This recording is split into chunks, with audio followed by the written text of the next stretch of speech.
سیدنا فاروق اعظم رضی اللہ تعالیٰ عنہ کا عمل کیا تھا؟ دو عرابی آپس میں جھگڑتے ہوئے آئے. ان کا آپس میں کوئی جھگڑا تھا، مقدمہ تھا. سیدنا فاروق اعظم رضی اللہ تعالیٰ عنہ کی خدمت میں کہا کہ آپ ہمارا فیصلہ فرما دیں. ساتھ حضرت مولا علی شیر خدا بیٹھے تھے. سیدنا فاروق اعظم رضی اللہ تعالیٰ عنہ نے حضرت مولا علی کی طرف اشارہ کر کے فرمایا تمہارا فیصلہ یہ کریں گے. حضرت علی کی عدالت کی طرف متوجہ کر دی. سیدنا مولا علی نے دونوں کا کیس سنا اور فیصلہ فرما دیا، ایک کے حق میں ایک کے خلاف. جس کے خلاف فیصلہ ہوا وہ سیدنا فاروق اعظم کی بارگاہ میں آیا اور آ کے اس نے گستاخانہ کلمہ کہا حضرت مولا علی المرتضیٰ کی بارگاہ میں، اور کہا کہ ہمارے فیصلے کے لیے تمہیں یہی شخص ملتا، یہی نظر آیا. خدا کی قسم فاروق اعظم جلال میں آ گئے. اس شخص کو گریبان سے پکڑا، زمین سے اٹھا لیا اور پٹخ کر زمین پر مارا اور کہا بدبخت جس کی شان میں گستاخی کر رہا ہے، تمہیں خبر نہیں یہ علی میرا بھی مولا ہے، سب اہل ایمان کا مولا ہے.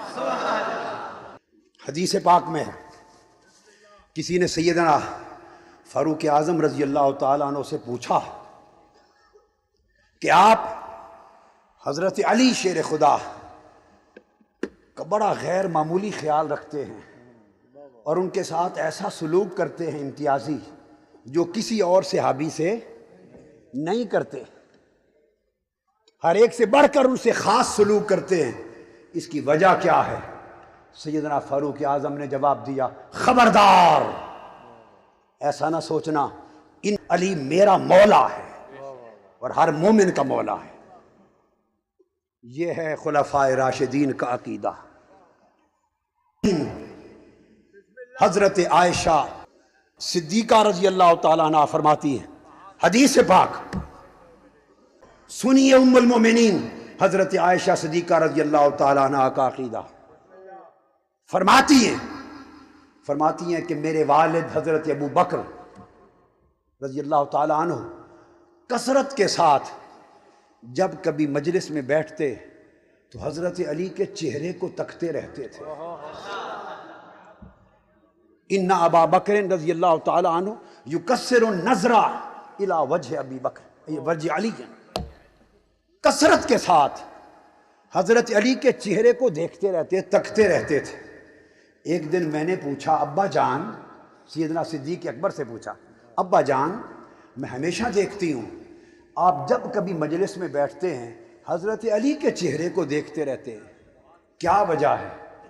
تو فرماتی ہیں مجھے میرے والد حضرت صدیق اکبر رضی اللہ تعالیٰ عنہ نے جواب دیا کہ بیٹی عائشہ اس خدا کی عزت کی قسم جس کے قبضہ قدرت میں میری جان ہے، میں نے اپنے کانوں سے سنا، سمعت رسول اللہ صلی اللہ علیہ وسلم یقول النظر الی وجہ علی عبادت.